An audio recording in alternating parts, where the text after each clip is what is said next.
Cosmider, salam lestari, salam lifetime brotherhood. Sore ini kita sudah ada di apa ini Pak? Di Basecamp Pleseran. Oh, Basecamp Pleseran. Tentunya suasananya sejuk, ya.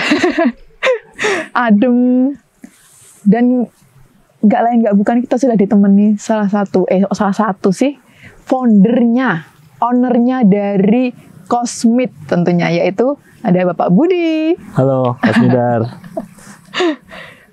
Gimana kabarnya Pak? Alhamdulillah sehat. Sehat. Iya. Sehat, kuat, dan selalu sehat semangat. jasmani dan rohani. Alhamdulillah. Edisi pertama langsung ngobrol sama foundernya, ini agak deg-degan ya Cosmider. Karena selain cuacanya dan ini sangat dingin kayaknya kalau buat aku ya. Ini kesibukannya apa sih Pak? Kalau tadi kan cerita-cerita katanya olahraganya sering di sini nih, iya. Pak Budi. Kesibukannya lari-lari aja, biar nggak lari dari kenyataan. Iya jadi sih.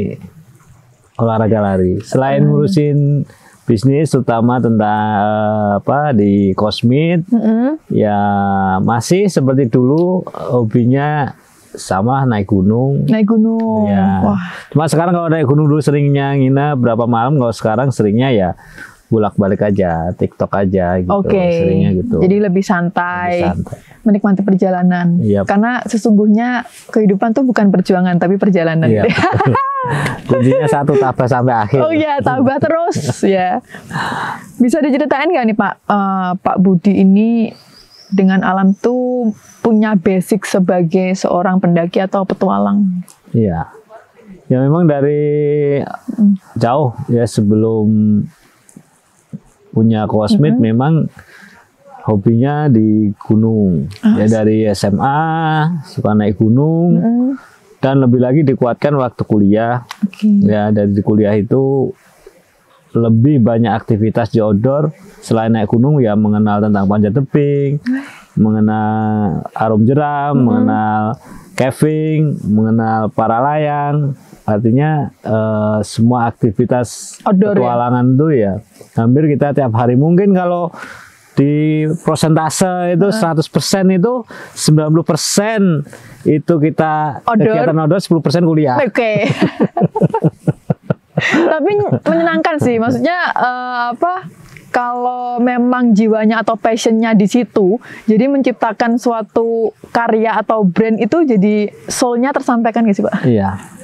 Ya lebih menjiwai lah. Lebih menjiwai. Ya, karena memang saya merasa dibesarkan di dunia petualang, di dunia kegiatan pecinta alaman ya.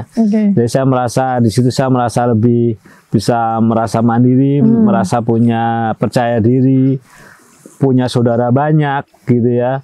Benar-benar punya mengenal tentang persahabatan, tentang petualangan itu ya memang di kegiatan di pecinta alaman, sehingga itu pun terbawa sampai saya bekerja dan sampai akhirnya saya membangun bisnis Cosmid ini.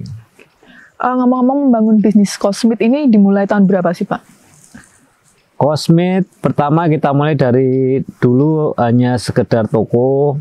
Itu di tahun 2000. 2000. Nah, tahun 2000. Saya waktu itu masih kerja di suatu perusahaan tekstil besar di Jawa Tengah. Cuman karena memang jiwanya di kegiatan mendaki gunung dan teman-teman network saya itu juga membangun bisnis di sana. Nah, saya disupport sama teman-teman, akhirnya kita inisiatif untuk membuka toko perlengkapan outdoor di Solo. Maret tahun 2000 itu pertama kali saya buka toko, dan itu pun saya masih sambil kerja gitu. Jadi toko saya pasrahkan ke adik saya waktu itu untuk awasin sambil dia sekolah. Terus saya sendiri bisa buka toko itu ya karena benar-benar disupport sama teman-teman yang penggiat yang bikin beberapa produk. Ada di Jogja, ada di Semarang, ada di Jakarta, yang karena jaringan network kita, udahlah kamu buat toko aja, nanti kita support gitu. Barangnya kita supply. Oke, makanya namanya awal. Itu ya, lifetime brotherhood itu. Ya, luar biasa. Jadi persaudaraan yang nggak lekang oleh waktu. Tapi ngomong-ngomong, Cosmid ini kabarnya mau rebranding. Oh iya, Ini terusin tadi ya, mungkin sejarah dari awal perjalanan toko. dari awal. Dari toko kemudian saya berhenti di perusahaan itu, saya fokus mengembangkan toko outdoor itu dari 1 toko jadi 2 toko, 3 toko sampai kita punya toko dari ujung Jawa di Tangerang sampai ujung timur di Jember. Luar biasa. Nah, di tahun 2008 kita mencoba mendevelop produk sendiri gitu ya. Dan launch benar kita lahirkan brand Cosmit ini di tahun resmi ya. Kita menggunakan brand Cosmit ini di tahun 2011. 2011. Ya. Jadi lumayan panjang perjalanannya ya. 11 Cosmit, tahun baru berdiri nih. Ya, jadi sebenarnya kita mendirikan brand Cosmit dengan tetap menggunakan Lifetime Brotherhood-nya, merekrut teman-teman semua, kita sengkuyung bareng dari kecil, kita kembangin. Jadi hampir yang membangun Cosmit, yang ikut bekerja membangun pabrik itu juga dulu teman-teman kita di penggiat yang dulu gitu. Jadi nggak jauh-jauh beda, networknya kan tetap teman-teman penggiat. Jadi dari yang suka kegiatan hobi outdoor, kita ajak untuk sama-sama mengembangkan produk outdoor kita dengan brand Cosmit. Luar biasa. Jadi Cosmit ini filosofinya tuh pertemuan di alam bebas ya. Kalau nggak salah sih, kalau apa tuh menyimpulkan dari penjelasan dari Pak Budi. Jadi di alam ini kita sebenarnya akan melepas jabatan kita, yaitu titel kita gitu. Misalnya kita sama-sama di alam, sama pendaki, ya lu pendaki, saya pendaki gitu ya. Sama, di sini di sini kita di alam sama, dan ya di sini kita bangun persahabatan sampai ke persaudaraan gitu. Apalagi era tahun dulu waktu 90-an ya, kita nggak ada sosmed. Ya, kita nggak ada informasi tentang gunung gitu. Kita sama-sama mendaki, misalnya ketemu di Semeru atau ketemu di Rinjani gitu, ketemu dengan teman-teman Sumatera, udah benar-benar jadi saudara. Ya, jadi nanti dia kalau waktu datang ke Jogja, ya kita anggap saudara, kita kasih tempat nginep, kita kasih tempat makan, kita ajak jalan. Nanti waktu kita main ke tempat mereka di, misalnya di Padang, di Lombok, ya benar-benar sama. Jadi kita ikatannya itu benar-benar kuat, benar-benar kuat. Padahal dia waktu itu ya waktu kenal di gunung aja, sama-sama kita mendaki gitu. Ya itu benar-benar roh persaudaraan itu sangat kuat di dunia pendaki atau di dunia petualangan gitu. Karena di sana di alam itu sebenarnya ya kita kan merasa sama gitu. Merasa sama, nggak ada kamu kaya, kamu jabatannya apa ya kita benar-benar jadi saudara, dan itu benar-benar menjadi roh Cosmit yang kita bawa sampai sekarang. Sampai sekarang. Iya, sampai sekarang. Kalau ngomongin segmentasi nih Pak, segmentasi dari Cosmit itu mulai dari awal itu sampai sekarang gimana sih? Segmentasinya ya memang kita Cosmit, kita memproduksi produk yang untuk teman-teman penggiat kegiatan alam, khususnya di mendaki gunung. Itu kita benar-benar membuat produk yang nyaman dan aman, terutama aman ya. Kita menjaga benar-benar, karena gini, sesuatu yang kelihatannya di kota gitu, yang sepele gitu ya, itu sebenarnya di gunung itu bisa menjadi fatal. Contohnya misalnya webbing aja, webbing atau jahitannya itu putus gitu itu benar-benar dia nggak nyaman, dia akan sengsara banget nanti di gunung itu, di alam, di hutan itu benar-benar sengsara. Hal yang kecil karena jahitannya nggak bagus sehingga lepas, atau bahan materialnya nggak bagus sehingga putus, itu yang di kota mungkin nggak jadi masalah, di hutan atau di alam bisa menjadi masalah besar, bisa menjadi masalah besar. Sehingga kita membuat produk yang benar-benar bertanggung jawab, yang bisa digunakan oleh teman-teman melihat, sehingga dia kalau bawa menggunakan Cosmit itu merasa aman, merasa aman dan merasa mempunyai jiwa yang persaudaraan yang kuat. Gitu.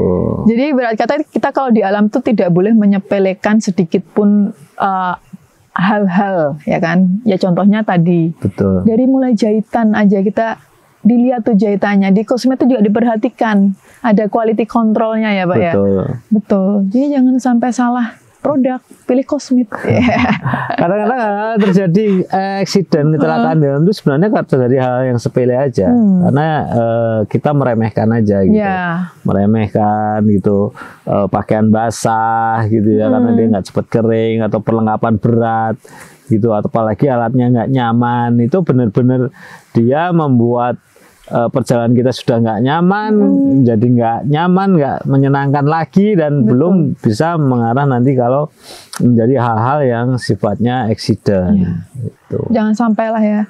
Jadi kita sebagai pendaki atau sebagai anak outdoor ini juga harus pinter, kalau kata ya. Pinter itu ya dalam melihat medan, terus memilih itu outdoor gear-nya kayak seperti apa gitu. Itu basic ya, kebutuhan basic ya. Sehingga kejadian di alam itu bisa kita minimalkan lah kalau kita memang mempersiapkannya dengan benar. Well prepare dari kita pengetahuan tentang medan yang mau dilalui, cuaca, kemudian ya persiapan kita sebagai pengaman, baik dari alat yang digunakan, pakaiannya, logistiknya, itu kalau benar kita prepare, insya Allah sih sangat aman, sangat aman. Terus ini Pak, tercetusnya itu kan tadi kita udah bahas rebranding. Tercetusnya kenapa sih kok ada rebrandingnya dari Cosmit, terus tujuannya apa? Oh ya, ya ini memang saat ini kita lagi melakukan terobosan untuk kita melakukan rebranding, karena gini. Dunia ini kan perubahannya cepat ya, perubahannya sangat cepat, dan eranya juga generasinya berganti gitu ya. Jadi kita membangun trust, membangun kepercayaan ulang, karena mungkin teman-teman yang dulu sudah menggunakan Cosmit gitu ya, mungkin sekarang usianya sudah 10 tahun, udah 15 tahun, mungkin nggak terlalu aktif. Sementara adik-adik kita yang dulu mungkin masih sekolahnya masih SD, SMP, inilah yang mereka melakukan kegiatan pendakian. Nah ini kita rebranding untuk mereminder mereka, membangun trust mereka tentang ini loh, Cosmit gitu ya. Dan itu secara keluar, secara ke dalam kita juga harus merubah pola pikir kita, cara kerja kita, cara pelayanan kita, bahwa ya celana kita harus selalu adaptif gitu ya. Sehingga rebranding ini membangun momen bahwa ayo kita bergerak maju, tantangannya juga semakin berbeda. Bukan berarti lebih ringan atau lebih berat, tapi yang pasti berbeda dengan tantangan yang kita hadapi dulu. Dulu naik gunung sama sekali nggak tahu informasinya, naik gunung itu gimana sih, berapa jarak itu. Sekarang dengan buka YouTube, oh puncaknya kayak gitu, oh jalannya kayak gitu gitu ya. Sebenarnya itu lebih gampang. Cuman memang di orangnya aja yang kadang jadi justru lebih kurang kreatif misalnya gitu. Nah itu setuju sih. Kita rebranding, mereminder teman-teman di Cosmit, ayo kita memberi pelayanan yang lebih, memberi kepastian keamanan yang lebih kepada teman-teman, sehingga mereka bisa melakukan kegiatan alam dengan sangat nyaman dan menyenangkan. Oke. Tapi ngomongin tentang logo tuh, logo Cosmit tuh kan ada gunungnya. Iya. Nah, itu apa sih filosofinya? Ya, kenapa warnanya ada merah? Merah darahku. Merah darahku. Ya, memang kita mengambil dari awal juga kita memang mengambil gunung sebagai basic di logo kita, karena memang itu menggambarkan kekokohan. Ya, bahwa kita mempunyai kekokohan, sehingga Cosmit itu digambarkan produknya kokoh, sangat bertanggung jawab, dan mempunyai ikatan persaudaraan yang sangat kokoh. Itulah yang kita buat, kita mengambil inspirasi dari gunung. Dan dari gunung itu sebenarnya dia banyak memberi manfaat kehidupan. Ya, dia mungkin saat ini orang banyak akan tergantung dengan gunung. Di situ ada satwa, ada hutan, ada sumber air. Ya, itu hampir kita sumber penghidupan itu sebenarnya di gunung. Nah, kita berharap seperti gunung lah itu, karena apapun bisnis kita itu harusnya tujuannya adalah memberi kebaikan. Tapi kenapa ada 2 gunung, Pak? Kenapa nggak 1 atau 3 atau 5? Sebenarnya kita mengambil gunung di ada di gunung di Jawa Tengah sih. Yang memang dua gunung itu dari dulu kan mungkin kita udah lihat ada dua puncak kan. Iya, dua puncak. Kita ada dua puncak. Karena itu memang waktu inspirasinya kita melihat ada dua gunung yang berdampingan, yang satunya itu aktif, yang satunya itu sudah nggak terlalu aktif ya gitu. Itu menggambarkan bahwa keseimbangan, bahwa ini dengan keaktifannya ini sebenarnya dia memberi dampak ancaman tapi juga memberi dampak kesuburan gitu ya. Itu sebenarnya keseimbangan kita, kenapa kita pakai dua gunung, itu sebenarnya ada dua gunung di Jawa Tengah yang kita ambil inspirasinya untuk logonya Cosmit dari sejak awal. Tapi bedanya logo yang sekarang yang mau launching nih, mau rebranding ini sama yang lama tuh apa, Pak? Sebenarnya kalau di gambarnya nggak terlalu banyak beda ya. Lebih bahwa kita logo itu hanya sebagai tampilan aja. Sebenarnya rohnya Cosmit yang harus rebranding gitu ya. Gitu. Harus berubah, harus lebih jauh lebih baik, memberikan pelayanan lebih baik, memberikan produk yang lebih baik gitu. Jadi justru kita berubah. Kalau sekedar logonya itu apa ya, jadi hanya tampilan mukanya aja, tapi lebih sebenarnya soulnya Cosmit yang harus diadaptif dan progresif dengan perkembangan sekarang. Jadi itu ya Cosmider. Jadi untuk logonya itu tidak terlalu banyak perbedaan. Tapi rohnya yang harusnya dikuatkan lagi gitu ya. Tapi sebelum kita lanjut ke pertanyaan berikutnya, kita biar gak dingin, Pak, kita seruput dulu ya. Seruput. Mari Cosmider, enaknya ngopi di gunung tanpa rokok. Betul. Alhamdulillah, mantap, anget. Udah ngupas tentang logo, Pak, tadi. Terus untuk produknya sendiri, produknya itu apakah ada produk-produk yang baru yang akan di-rebranding atau ditampilkan nanti saat rebranding launching logo Cosmit ini? Oh ya, harus jauh lebih baik dari yang ada. Ya, jadi baik dari kualitasnya. Bukan berarti yang dulu nggak baik, tapi ke depan harus selalu lebih baik karena memang perkembangan teknologinya itu bergerak, teknologi materialnya, teknologi cara mendakinya, gitu. Jadi kita harus upgrade terus sehingga kita akan ngeluarin produk-produk baru secara kualitas juga lebih bagus, juga secara beberapa produk kita ngarah ke trennya sekarang. Misalnya tren sekarang itu sebenarnya kan teman-teman tuh pengen mendaki itu dengan lebih ringan ya. Jadi istilahnya lebih kalau trennya sekarang ada ultralight lah gitu kan. Nah, kita akan coba kita akan membuat produk-produk yang mensupport dengan teman-teman tadi biar mereka itu merasa nyaman dan menyenangkan perjalanan, itu enggak sengsara, bawa berat gitu ya. Itu yang akan kita produksi. Mungkin ibaratnya tuh sekarang kan tenda kan masih pakai pasak gitu ya. Mungkin nanti Cosmit kedepannya kan kita nggak tahu ya, kedepannya bisa pakai remote tinggal berdiri sendiri. Kan bisa jadi ya praktis kan. Ya siapa tahu ya kan perkembangan zaman gitu lebih praktis. Tapi positioning nih Pak, ngomongin positioning brand Cosmit di antara brand outdoor lainnya, menurut Bapak tuh Cosmit di urutan nomor berapa? Kalau urutan itu tergantung kategorinya ya. Jadi kita itu nggak bisa dibandingkan head to head misalnya ya, karena ini dengan pemain besar, pemain kecil gitu. Tapi ada ceruk yang mereka besar di tipe A, kita akan kuat di tipe B gitu ya. Jadi kan ceruknya ini kan luas nih. Dari kegiatannya outdoor itu kan sebenarnya nggak ada sekedar mendaki gunung kan. Ada olahraga dirgantara, ada bahkan kegiatan sebenarnya kayak touring, sepeda itu kan sudah kegiatan di outdoor. Nah, kita kuatin memang di produk-produk yang tadi saya bilang tadi, produk-produk yang mensupport mereka di kategori tentang produk-produk ringan gitu ya. Itu yang akan kita kuatkan sehingga memang positioning kita akan mensupport ke teman-teman kegiatan yang lebih nyaman dan menyenangkan. Jadi nggak bisa di head to head langsung dengan produk yang atau brand yang lain, tergantung di mana. Misalnya di sisi mana yang dibandingkan gitu. Bisa jadi di sini kita kalah, di sisi lain kita menang gitu. Seperti itu. Jadi memang ada segmen-segmennya ya Pak ya? Ada segmen-segmennya gitu. Cosmider ya. Jadi kalian suka yang apa nih ya?